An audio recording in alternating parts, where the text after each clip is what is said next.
국가기관들 CIS라든가 이런 기관들이 사실 팔란티어를 조금 더 이용할 수 있는 이유가 본인들의 데이터를 상대 기업에게 제공하지 않아도 되기 때문이거든요. 그냥 걔네들은 AI 툴을 제공할 뿐입니다. 이게 무슨 말이냐면 고담, 아플로 이런 어떤 소프트웨어를 사용하기 시작하면 락인 효과가 생각보다 강하다는 겁니다.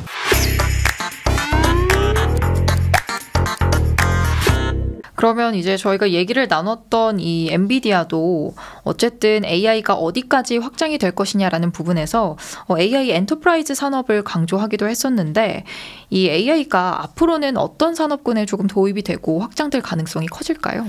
우선은 아까 말씀드렸듯이 소프트웨어의 시대가 조금씩은 도래할 거다라고 보고 있고 결국에는 우리로 따지면 배달 플랫폼이 있기 때문에 이게 수익으로 연결되는 거잖아요. 지금까지는 배달 플랫폼이 잘 돌아가게끔 데이터 센터가 만들어지고 코딩이 돼 있고 뭐 이런 어떤 사전 작업이었다면 그 끝단의 소프트웨어들이 필요하다. 그럼 지금 뭐가 있느냐라고 하면 가장 먼저 사람들이 주목을 받았던 기업은 아까 말씀드렸듯 팔란티어가 있겠죠.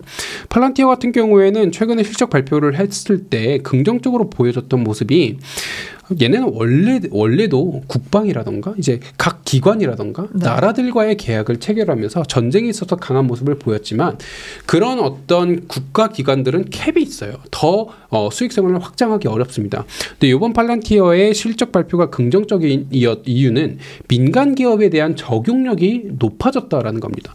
민간 기업들이 본인들의 데이터를 AI로 활용해서 좀 더 의미 있는 셋을 만들겠다라는 시도가 확장되고 있는 거고요.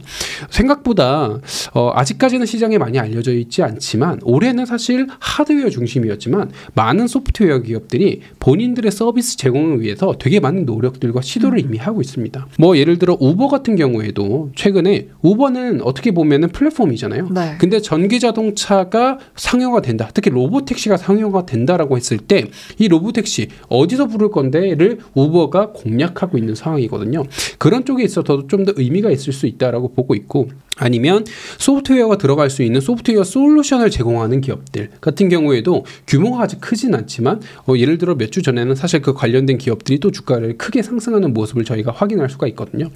그렇기 때문에 소프트웨어 기업들 특히 이 소프트웨어 기업들 중에서도 어떤 소프트웨어가 좀 더 주목받을 거냐라고 하면 트럼프 체제 속에서 트럼프 2.0 산업 속에서 우리가 좀 더 주목받을 가능성이 높다라고 보여지는 산업들 예를 들어 방위라던가 산업재라던가 아니면 이제 제조업, 전통 제조업단이라던가 이런 부분에 어떻게 AI 소프트웨어가 좀 적용될 것이냐를 좀 바라보는 게 의미가 있을 거다 보고 있습니다. 팔란티어 말씀도 해주셨는데 팔란티어는 반면에 조금 높은 밸류에이션으로 우려도 받고 있잖아요.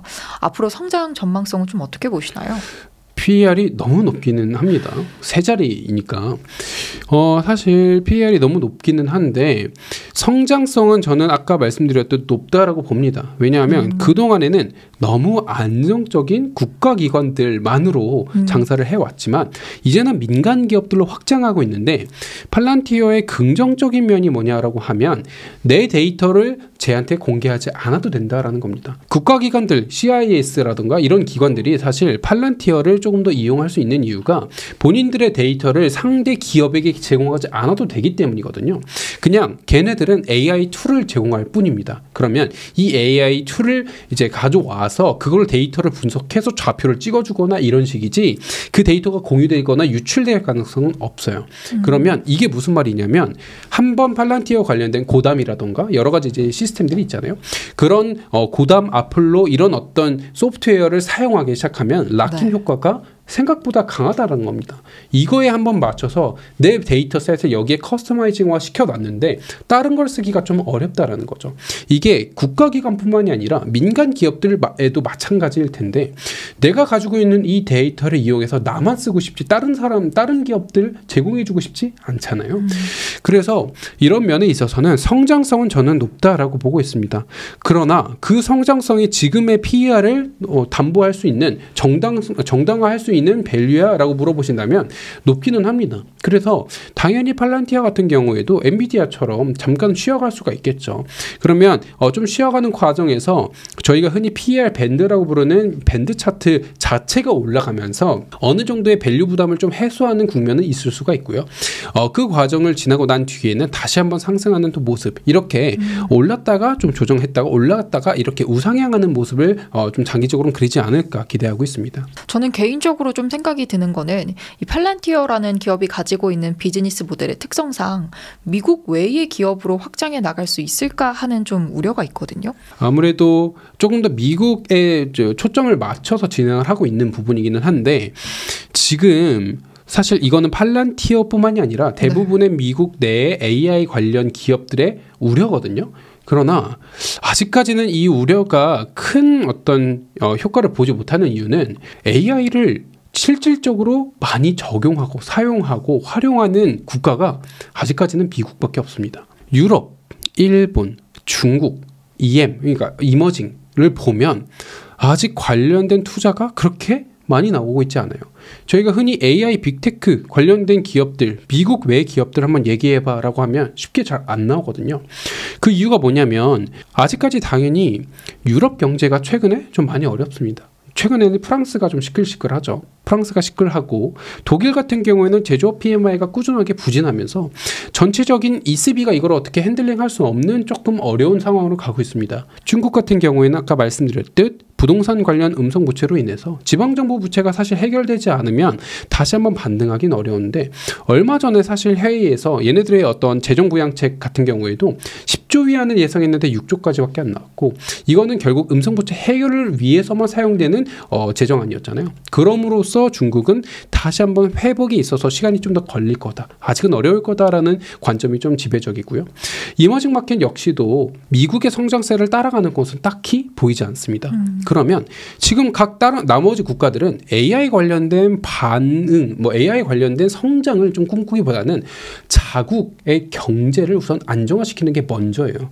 그래서 미국에서만 활용 가능하냐라고 했을 때 우선은 미국밖에 없기 때문에 이거는 어쩔 수 없는 부분이다라고 하고, 다른 국가들에 있어서 본격적으로 AI 관련 활용을 높인다라고 하면 저는 충분히 적용 가능하다라고 보고 있습니다. 빅테크들이 AI 개발에 앞장서면서 좀 적극적으로 AI를 도입하고 활용하려는 모습을 취하고 있잖아요. 저희가 내년에 이런 부분들을 좀 미리 추측해 본다면 AI를 통해서 발생할 수 있는 빅테크들 간의 경쟁 구도는 좀 어떤 기업들이 있을까요? 경쟁 구도다라고 하면 이제 예를 들어 마이크로소프트의 코파일럿 PC, 애플의 인텔리전스, 애플 인텔리전스, 이 두 개만 우선 대표적으로 놓고 볼게요. 코파일럿 PC 같은 경우에는 이 노트북인데, 이 노트북이 AI로 내 말을 다 알아듣는 거죠. 스케줄 조정도 해주고, 이 안에서 내가 뭐 해와라 라고 하면 그 컴퓨터 자체가 알아서 해준다는 거잖아요. 그 다음에 애플 인텔리전스 같은 경우는 이제 개인화된 비서라는 거잖아요. 내 핸드폰에 저장되어 있는 내 개인 정보를 AI가 학습한다라는 겁니다. 네. 이건 보안 이슈도 상당히 많았었는데 애플이 내놓은 이제 답은 이거였습니다. 핸드폰 자체에서 구동되는 거지 이 AI 데이터를 다른 데 쏴서 가져오는 게 아니다. 그렇기 때문에 너희들의 데이터가 유출될 가능성은 제로라고 하면서 그 어떤 안보 관련 우려가 좀 해소가 됐는데, 이 두 개만 놓고 보더라도 경쟁이 있죠. 왜냐하면 어찌됐건 나한테 커스터마이징화된 어떤 서비스들을 컴퓨터냐 아니면 핸드폰이 제공해 주느냐의 차이일 뿐이기 때문에, 이런 관련해서도 그러면 어느 쪽 소비가 좀 더 높아질 거냐, 어느 쪽이 소득 대체 효과를 조금 더 많이 볼 것이냐에 있어서 경쟁을 조금 할 수가 있는 상황이고요. 예를 들어 메타 같은 경우, 메타 같은 경우에는 AI를 이용해서 광고 매출이 상당히 늘었습니다.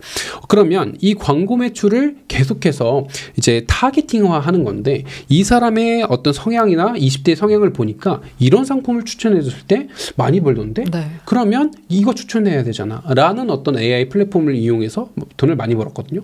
근데 이 광고가 AI 메타뿐만이냐, 사실 넷플릭스도 AI 광고를 통해서 돈을 좀 벌었고요. 심지어 월마트 같은 경우가 보니까 최근 실적 발표 보면 이커머스에 대한 어떤 성장 가능성이 되게 높았는데 네. 거기 보면은 이제 이커넥트라고 해서 월마트에서 운영하고 있는 광고 사업부거든요. 네네. 걔네도 광고 매출이 되게 높았습니다. 그래서 사실 지금 AI로 수익화될 수 있는 소프트웨어 끝단들이 아직 그렇게 많지 않아요. 근데 그 기업들이 빅테크들이 아직까지는 점유하고 있는데 그 기업들 간의 경쟁 구도는 조금 높아질 수 있겠죠. 네, 그리고 마지막으로 이제 내년에는 새로운 행정부도 들어서고 또 규제 강화와 금리 환경과 같은 여러 변수들이 앞서 말했다시피 남아 있는데요. 이런 환경들이 빅테크와 또 AI 중심의 기업들의 어떤 기회와 또 리스크로 작용될 수 있는지 좀 전반적으로 정리 부탁드립니다.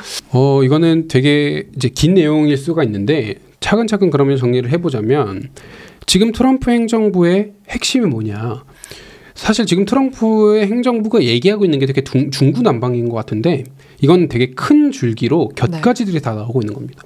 얘네들의 핵심은 성장이에요. 성장을 하려면 어찌됐건 기업들이 커야 되고 기업들이 크려면 세금을 많이 거두면 안 됩니다. 그래서 법인세를 낮춘다는 얘기가 네. 나왔어요. 그럼 법인세를 낮췄기 때문에 세금이 없잖아요. 그럼 재정 수입이 주니까 국간이 비는데 이 국간 빈 거 어떻게 하지? 어디서 가져올래? 야, 다른 국가들 좀 때려보자 라고 하면서 관세, 보편적 관세 뭐 많게는 20%, 그 다음에 뭐 대중국 관세 60%, 많게는 100% 이런 얘기까지가 나오는 거고요. 방위분담금 너희 왜 안 내? 너희 다 우리한테 돈 갖고 와 이렇게 하는 겁니다.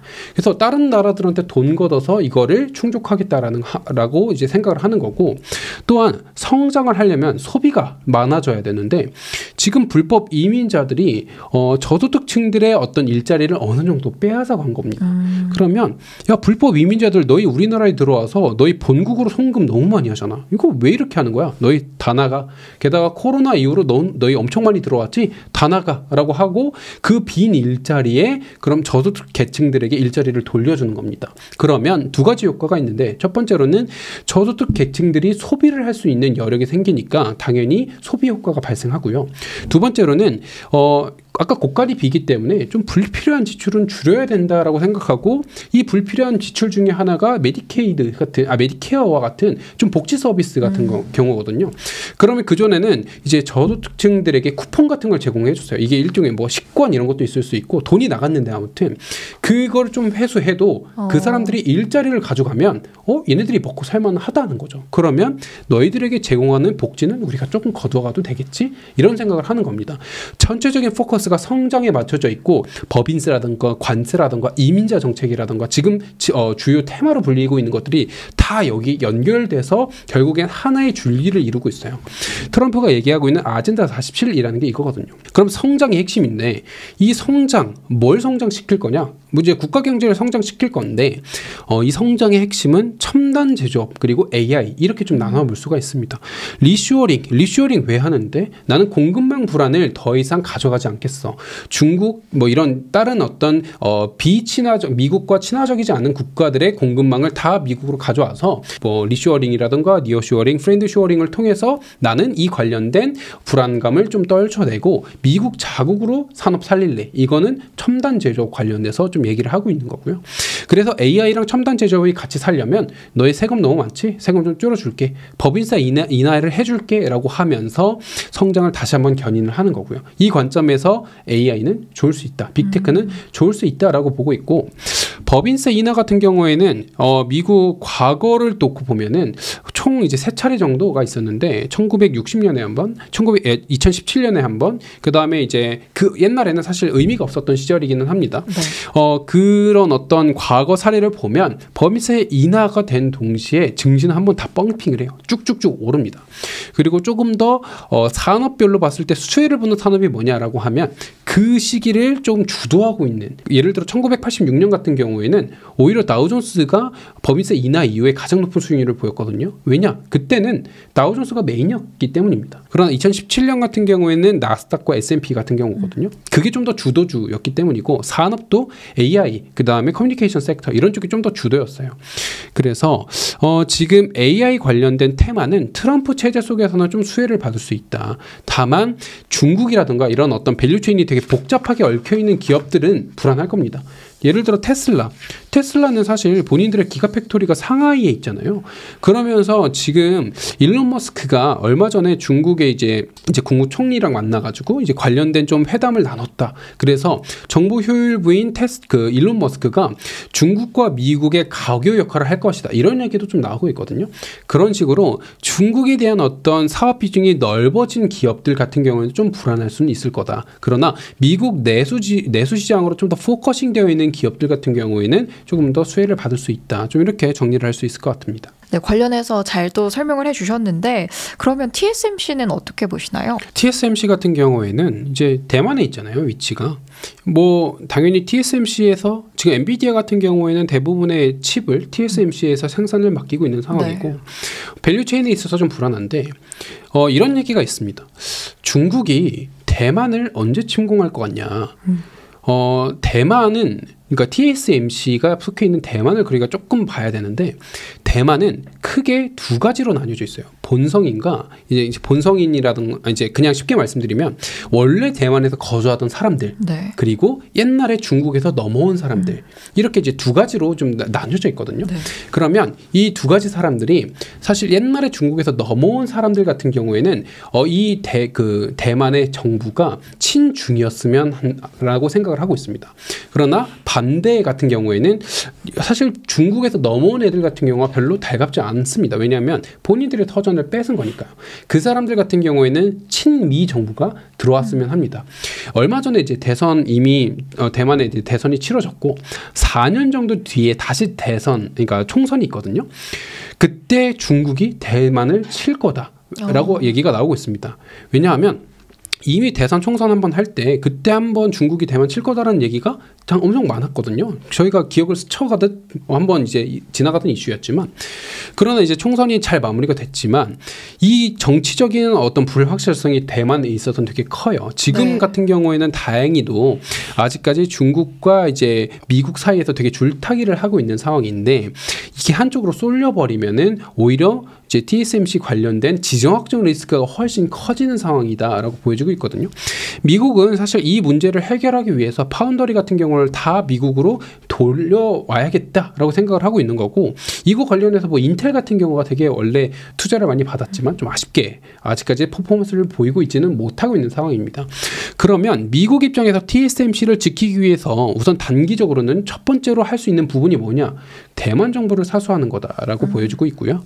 군사력 증강을 통해서 감히 중국이 대만을 진짜 치지 못하게끔 정말 더 강력한 어떤 미국을 이런 차원에서 사실 트럼프 체제에서는 방위, 분담, 국방비 이런 게 조금 더 주목을 받고 있는 건데 그런 어떤 접근을 좀 더 근본적으로 할 거다라고 보고 있습니다. 기술 이전 같은 경우에는 저는 시간은 좀 더 걸릴 것 같고요. 우선은 대만을 지키는 것, 대만을 사수하는 게 첫 번째 우선순위지 않을까 정도로 보고 있습니다. 네, 그래서 오늘 이렇게 또 내년 증시 전망부터 엔비디아 그리고 AI 산업 분야까지 한 번에 또 정리를 싹 해주셨는데요. 오늘 말씀 감사합니다. 네, 감사합니다. 원인에버슬립 뉴스레터와 네이버 프리미엄 콘텐츠 지금 바로 구독해보세요.